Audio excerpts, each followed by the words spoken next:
जय माता दी भक्तों। स्वागत है आपका आपके अपने चैनल पीसफुल सफर में। माँ कालरात्रि का आशीर्वाद आप सभी पर सदैव बना रहे। आज नवरात्रि के 7वें दिन की कथा में आप सबका एक बार फिर से हार्दिक स्वागत है। नवरात्रि के 7वें दिन में माँ भगवती के कालरात्रि रूप की पूजा की जाती है और इस वीडियो में आज आप सुनेंगे माँ कालरात्रि की संपूर्ण कथा और चैत्र मास महात्म्य के अध्याय के रूप में देवी भागवत की कथा, जो कि लगातार आप हमारे चैनल पर चैत्र मास में सुन रहे थे। माँ कालरात्रि माँ दुर्गा का सबसे भयानक और शक्तिशाली रूप है, जो अंधकार और बुराई का नाश करती है। उनकी पूजा करने से भय और संकट दूर होते हैं। माँ अपने 3 नेत्रों के साथ अद्भुत शक्ति का प्रतीक है। माँ कालरात्रि ने अपने बाएं हाथ में लोहे का कांटा और नीचे वाले हाथ में खड्ग धारण किया हुआ है। देवी काली का स्वरूप भले ही भयंकर हो, लेकिन वे हमेशा अपने भक्तों को शुभ फल प्रदान करती हैं। इसलिए उन्हें शुभंकरी के नाम से भी जाना जाता है।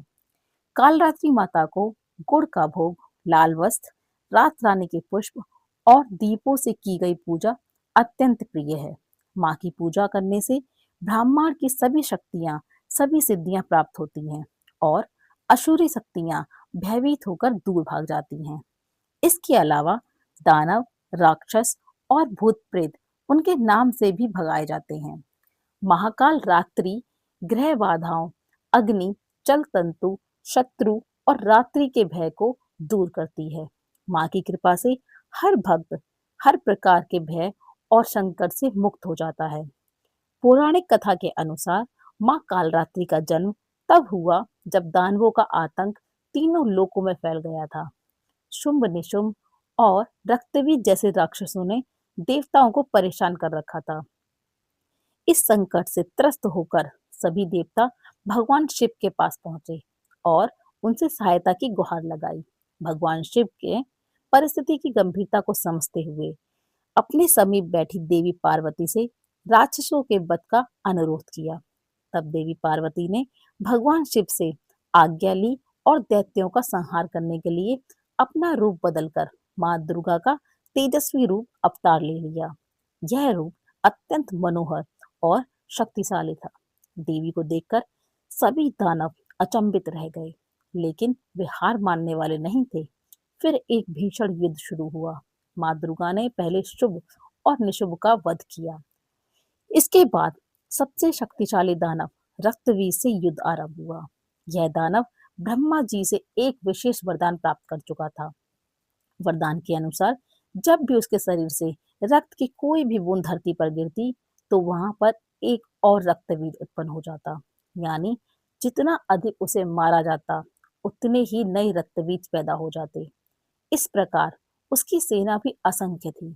जब माँ दुर्गा ने रक्तबीज पर प्रहार किया, तो उसकी सारी रक्त बूंदों से धरती पर अनगिनत रक्तबीज पैदा हो गए। यह देखकर देवी चिंतित हुई।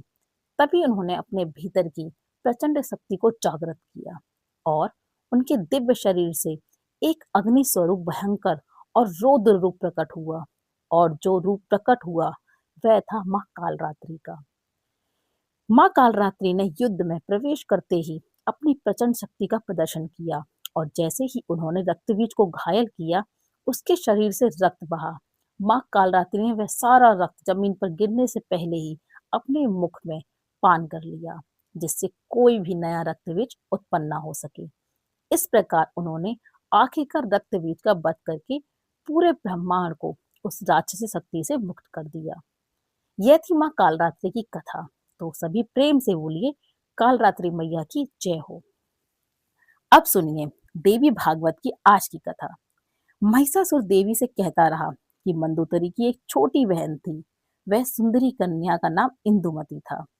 जब वह सौभाग्यवती कन्या विवाह की योग्य हो गई, तब राजा चंद्रसेन ने उसके लिए स्वयंवर रचा। उस सभा मंडप में देश देशांतर के राजा उपस्थित हुए।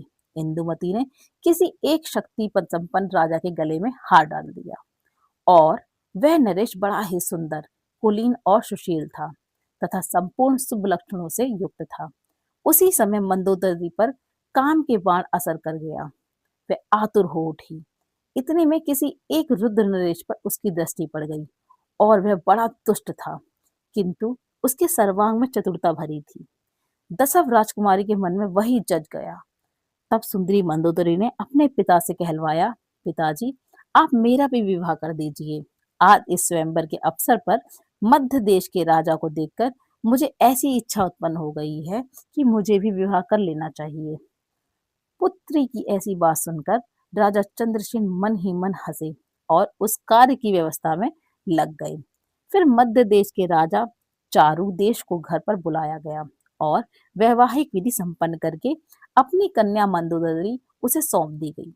दहेज में बहुत सारा सामान लिया। चारु देश ने भी उस सुंदरी कन्या को पाकर अत्यंत प्रसन्न होकर अपने घर चला गया। रानी सहित राजा चंद्रसेन के मन में भी चलन भी और शांत हो गई। चारु देश राजाओं में भी सुप्रसिद्ध था। कामनी मंदोदरी के साथ बहुत दिनों तक अपने आनंद किया, लेकिन वह दुष्चरित था। उसके अति निंदनीय आचरण मंदोदरी ने स्वयं देख लिए। तब वो उसका मन में खेद भर गया। उसने सोचा, पूर्व काल में स्वयंवर के अवसर पर जब इस नरेश को मैंने देखा था, तब इसके स्वभाव में से मैं बहुत अनजान थी। मैंने तो मोह के कारण यह बड़ा अनर्थ कर डाला। इस धूर्त नरेश ने तो मुझे ही ठग लिया। अब मैं क्या करूं? केवल दुख ही मेरे साथ लगा। यह चारों देश अत्यंत निर्लज, निर्दय और धूर्त है। ऐसे पति के प्रति प्रेम भला कैसे हो सकता है? आज मेरे इस जीवन को धिक्कार है। आज तक मैं सांसारिक सुख से विरक्त थी।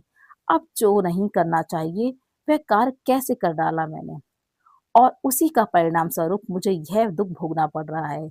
ऐसे में अगर अपने प्राण त्याग देती हूँ तो यह बड़ी आत्महत्या हो जाएगी, और अगर तत्काल अपने पिता के यहाँ चली जाऊं तो वहां भी सुख मिलना असंभव ही है, क्योंकि सखियों के लिए मैं उपहास की सामग्री बन जाऊंगी।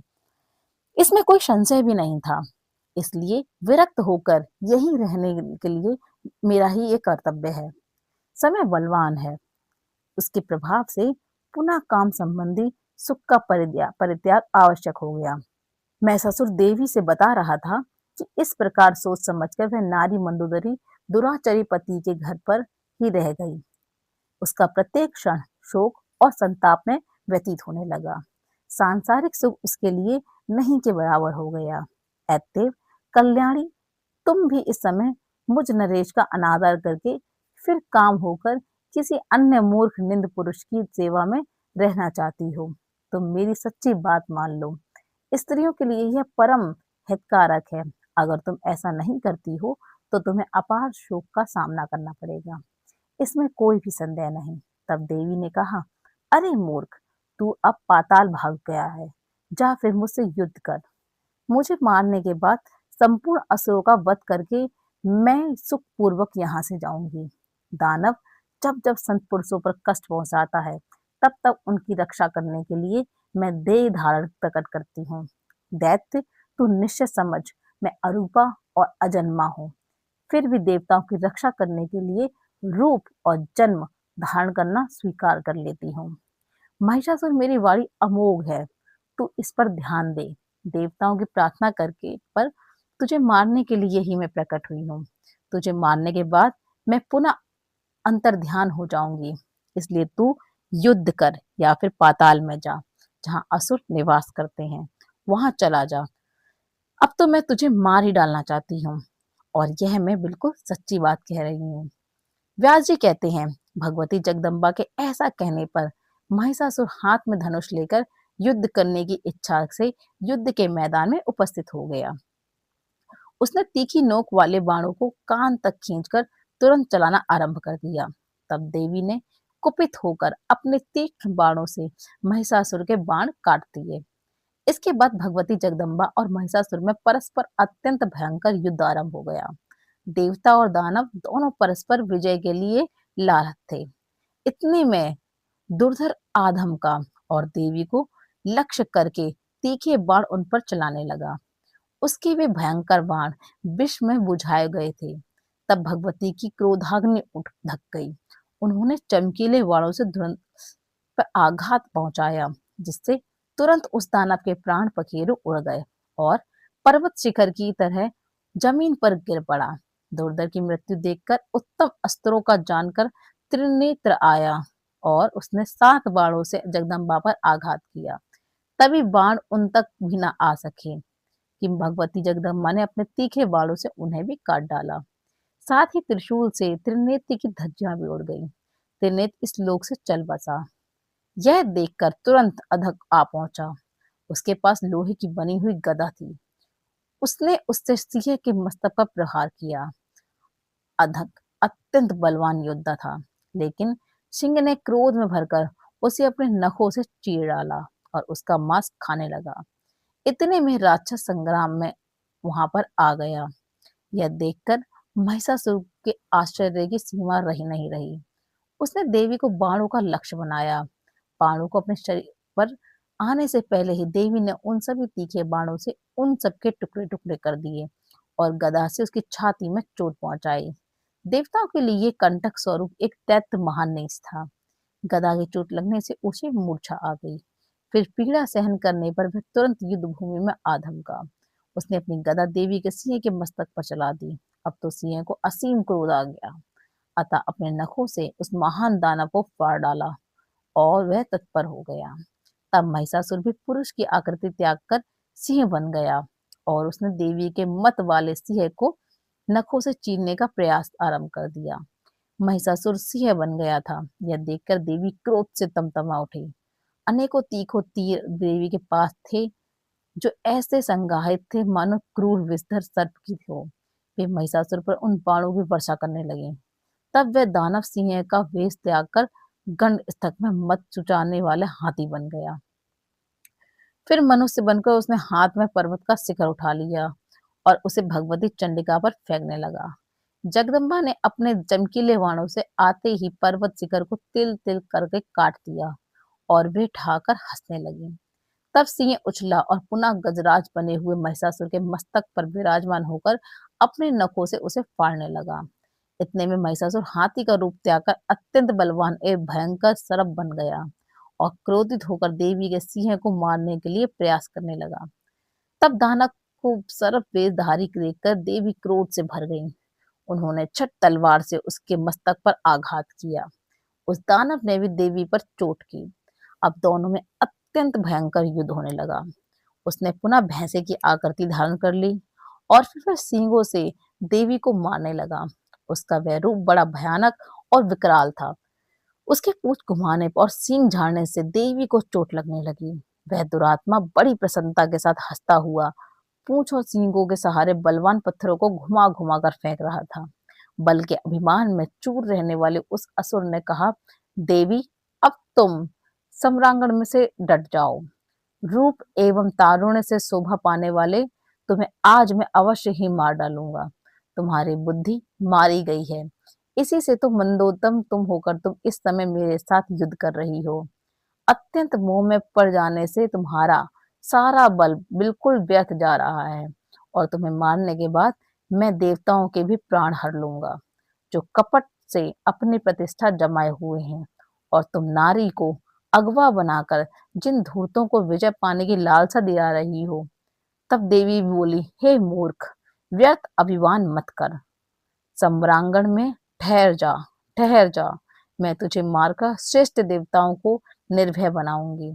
तब व्यास जी कहते हैं कि इस प्रकार कहकर भगवती चंडिका उसी क्षण त्रिशूल उठाकर महिषासुर पर झपटी।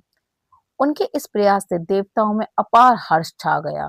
वे प्रसन्नता से भरकर देवी की स्तुति करने लगे। उन्होंने पुष्प बरसाना आरंभ कर दिया। उनके मुख से बार बार विजय की घोषणा निकलने लगी। साथ ही दुदुम्बियों बच गईं। अब समय ऋषि, गंधर्व, पिशाच, नाग, चारण और किन्नरगण आकाश में ठहरकर युद्ध देख रहे थे। उनके मन में बड़ा आनंद हो रहा था। महिषासुर कपट विद्या का बड़ा अच्छा जानकार था। वह अनेक मायादार शरीर धारण करके सम्रांगण में भगवती जगदम्बा पर चोट कर रहा था। तब चंडिका ने उस दुरात्मा की छाती पर बलपूर्वक तीखे त्रिशूल से आघात किया।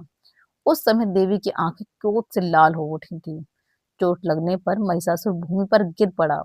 इस मुहूर्त तक उसकी चेतना लुप्त सी रही, लेकिन फिर भी वह उठ खड़ा हुआ और पैरों के वेग से पूर्वक देवी पर प्रहार करने लगा। पैरों से मारने के बाद बार-बार ठहाका मारकर वह हँसता भी रहा। उसके मुख से भयंकर गर्जना निकल रही थी, जिसे सुनकर देवताओं के हृदय में आतंक सा छा गया। उसके बाद भगवती जगदम्बा ने हजारों औरों और श्रेष्ठ चक्र हाथ में उठा लिया। महिषासुर सामने खड़ा था। देवी बड़े ऊंचे सुर में गरज कर उससे कहने लगी, अरे मंदात, इस चक्र को देख, तेरे मस्तक को यह धड़ से अलग कर देगा। अभी क्षण मात्र में तुझे ठहरना है, फिर तो यमलोक जाने की तैयारी है ही। ऐसा कहकर भगवती चंडिका ने उस युद्ध स्थली से भयंकर चक्र चला दिया। उस चक्र के लगते ही महिषासुर का मस्तक धड़ से अलग हो गया। उस समय उसके कंठ की नली से इस प्रकार गर्म खून की धारा बहने लगी, मानो गेरू आदि धातुओं से युक्त लाल पानी का झरना बड़ी तेजी से 7 पर्वत के नीचे गिर रहा था। मस्तक कट जाने पर महिषासुर का धड़ चक्कर काटकर पृथ्वी पर गिर गया। देवताओं के मुख से सुख बढ़ाने वाली विजय घोषणा आरंभ हो गई। भगवती के वाहन सिंह ने भी अप्रतिम बल था। युद्ध भूमि से भागने में व्यस्त जितने दानव थे, उन्हें वह इस प्रकार खाने लगा मानो उसे बड़ी भूख सता रही थी। राजन क्रूर महिषासुर के मर जाने पर बचे हुए संपूर्ण दानव भय से संत्रस्त हो उठे। उन सब ने पाताल ही की राह पकड़ ली। उस दानव के चल बसने पर भूमंडल पर जितने देवता, मुनि, मानव और अन्य साधु पुरुष थे, उनके मन में अपार हर्ष हुआ। फिर भगवती चंडिका भी युद्ध भूमि से पृथक होकर एक पवित्र स्थान पर पहुंच गईं और वहां जाके विराजी। सुरगण को सुखी करना भगवती का स्वभाव ही है।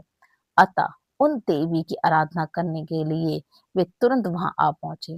व्यास जी कहते हैं, महिषासुर का निधन देखकर इंद्र प्रवृत्ति समस्त देवताओं के मन में अपार हर्ष हुआ।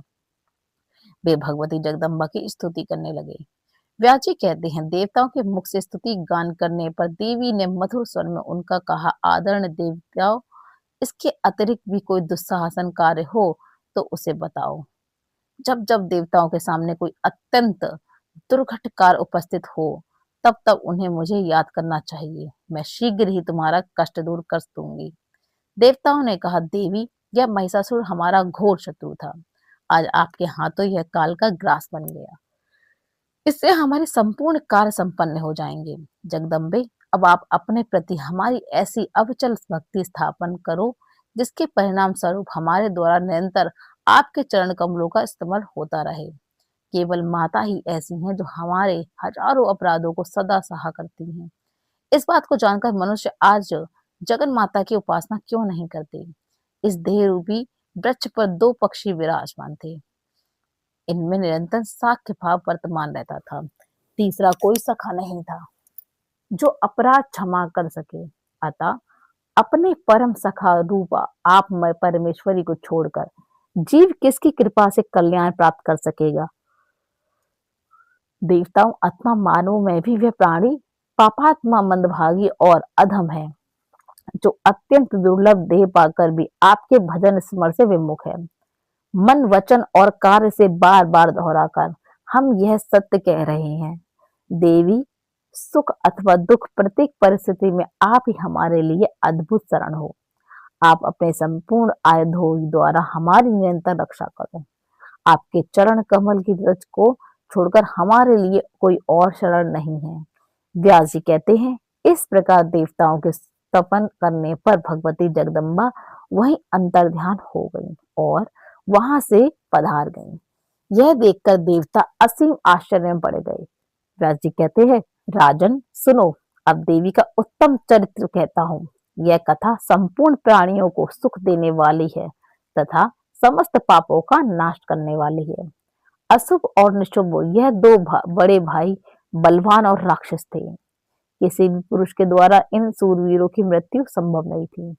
इनके पास बहुत से सैनिक थे। देवताओं को सदा दुखी बनाए रखना ही इनका मुख्य उद्देश्य था। यह बड़े दुराचारी और घमंडी थे। सारा दानव राक्षस इनका साथ देने को तत्पर था। भगवती के साथ इतना घमासान युद्ध हुआ और उस अवसर पर यह मार दिया गया। देवता का हित सोचकर अनुचरों सहित देवी ने यह कार्य संपन्न किया है। इसी युद्ध में महान भुजा, चंड और मुंड, अत्यंत भयंकर रक्तबीज एवं धूमलोचन नामक राक्षस भी युद्ध के मैदान में काम पर आए। देवी ने उन दानवों को भी मारकर देवताओं का भीषण भय से मुक्त कर दिया। फिर से सुरगण के द्वारा सुपूजित होकर पवित्र हिमालय पर्वत पर पधार गईं। राजा जनमेजय के पूछा, पूर्व कालवर्ती यह कौन दानव थे? उन्हें कैसे सर्वोत्कृष्ट बल प्राप्त है? किसने उनकी प्रतिष्ठा की और वे कैसे स्त्री के हाथों मारे गए?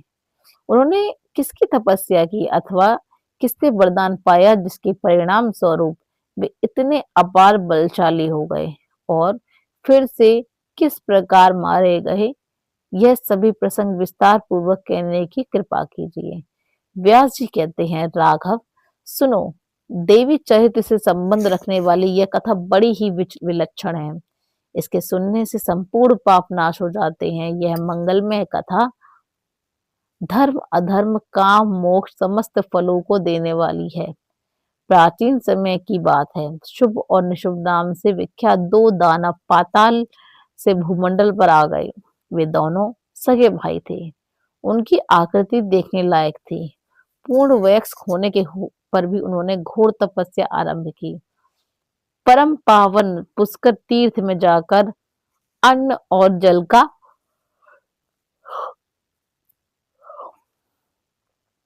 परित्याग करके वे कठोर तप करने लगे।